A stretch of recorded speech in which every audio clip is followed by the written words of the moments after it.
बद्रीनाथ धाम मोक्ष का द्वार। हिमालय की गोद में बसा बद्रीनाथ धाम यह 4 धामों में से एक है। यहां भगवान विष्णु बद्रीनाथ के रूप में विराजमान है। बद्रीनाथ यात्रा एक पवित्र तीर्थ यात्रा है। यह आत्मा को मुक्ति का मार्ग दिखाती है। यह यात्रा कठिन है लेकिन फलदायी है। यहां आकर मन को शांति मिलती है। बद्रीनाथ धाम आध्यात्मिक ऊर्जा का केंद्र है। यह स्थान हमें जीवन का सही अर्थ समझाता है। बद्रीनाथ धाम का वर्णन कई पुराणों में मिलता है।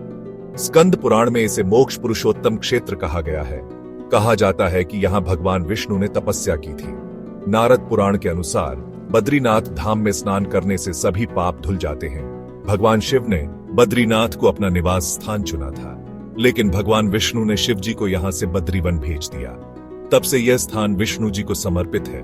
ये कथा हमें त्याग और समर्पण का महत्व समझाती है। बद्रीनाथ यात्रा सिर्फ एक यात्रा नहीं है, यह आत्मा की शुद्धि का मार्ग है।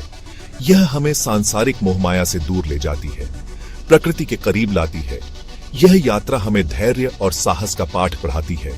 पहाड़ों की चढ़ाई, ठंडी हवा और कल कल करते झरने, यह सब मिलकर मन को शांत करते हैं, आत्मा को शुद्ध करते हैं। बद्रीनाथ यात्रा हमें प्रकृति के प्रति सम्मान करना सिखाती है।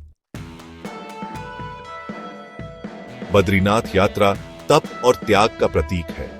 कठिन रास्तों पर चलकर हम अपने शारीरिक और मानसिक बल को पहचानते हैं। यह यात्रा हमें सिखाती है कि सुख के लिए संघर्ष जरूरी है। यहां आकर लोग सांसारिक सुखों का त्याग करते हैं, साधारण जीवन जीते हैं, भगवान की भक्ति में लीन रहते हैं। यह त्याग हमें आंतरिक शांति प्रदान करता है, हमें जीवन का सही अर्थ समझाता है। सेक्शन 5 बद्री विशाल के दर्शन। बद्री विशाल के दर्शन एक अलौकिक अनुभव है।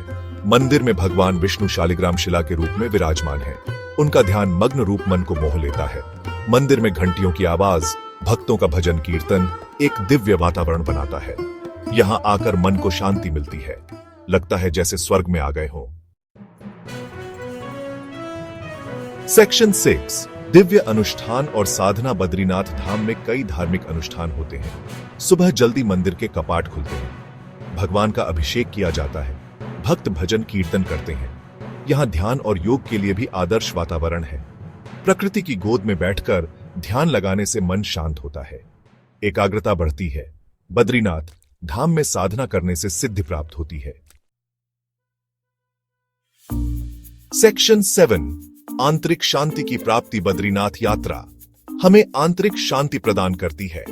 दिन भर की थकान के बाद जब हम रात को तारों भरे आसमान के नीचे सोते हैं तो मन प्रसन्न होता है। प्रकृति के करीब रहकर हम अपने अंदर झांकते हैं, अपनी कमियों को पहचानते हैं।